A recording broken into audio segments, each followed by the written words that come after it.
గుజరాత్లోని కచ్ వేదికగా పాకిస్తాన్పై తీవ్రంగా స్పందించారు ప్రధాని మోదీ. సీమాంతర ఉగ్రవాదంపైనే భారత్ పోరాటం, అలాంటి ఉగ్రవాదాన్ని పెంచి పోషిస్తున్న వారితో మా పోరాటం అని చెప్పారు. పాకిస్తాన్ ఇప్పటికైనా బుద్ధి తెచ్చుకోకపోతే తీవ్ర పరిణామాలు ఎదుర్కోవాల్సి ఉంటుందని ఘాటుగా హెచ్చరించారు నరేంద్ర మోదీ. साथियों, भारत की लड़ाई सीमा पार पल रहे आतंकवाद, जो आज इस आतंकवाद को पाल पोस रहा है, उससे हमारी दुश्मनी है.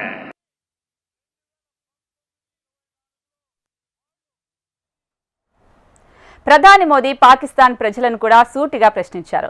పాక్ పాలకుల చేతిలో ప్రజలు ఎలా మోసపోతున్నారో విడమర్చి చెప్పారు. పాకిస్తాన్ ప్రజలను కూడా ప్రశ్నిస్తున్నా, మీరు ఇప్పటి వరకు ఏం సాధించారు? భారత్ ప్రపంచంలోనే 4వ ఆర్థిక వ్యవస్థగా ఏర్పడింది. ఈ రోజు మీ పరిస్థితి ఏంటి? మీ పిల్లల భవిష్యత్తును అంధకారం చేసింది ఎవరు?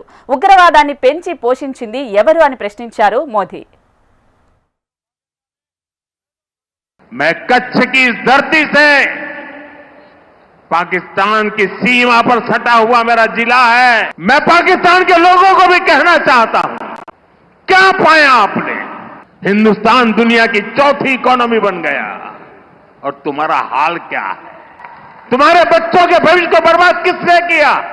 तुम्हें दर दर भटकने के लिए मजबूर किसने किया? आतंकवाद के आकाओं ने.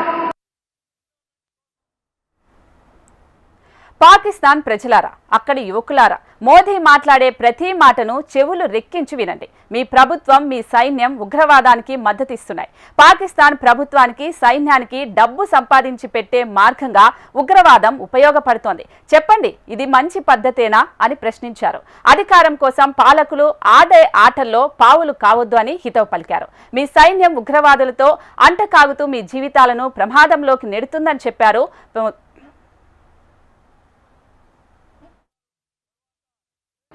पाकिस्तान के नागरिकों, खास करके वहां के बच्चे, ये मोदी की बात कान खोल करके सुन लो. ये आपकी सरकार और आपकी सेना आतंकवाद को समर्थन दे रही है. आतंकवाद पाकिस्तान की सेना और सरकार के लिए పాకిస్తాన్ను పట్టి పీడిస్తున్న ఉగ్రవాదం అనే రోగాన్ని పూర్తిగా నిర్మూలించాలంటే పాకిస్తాన్ ప్రజలు ముందుకు రావాలి. ఇంకా పాకిస్తాన్ యువత ముందుకు రావాలి. సుఖప్రదమైన జీవితాన్ని జీవించండి. ప్రజలారా, రొట్టెలు తినండి, లేకుంటే నా దగ్గర బుల్లెట్లు ఎలాగో ఉన్నాయి. అంటే భారతదేశంపై ఉగ్రవాదులు దాడి చేస్తే నేను చూస్తూ ఊరుకోనని ప్రజలను కూడా పరోక్షంగా సుత్తి మెత్తగా హెచ్చరించారు.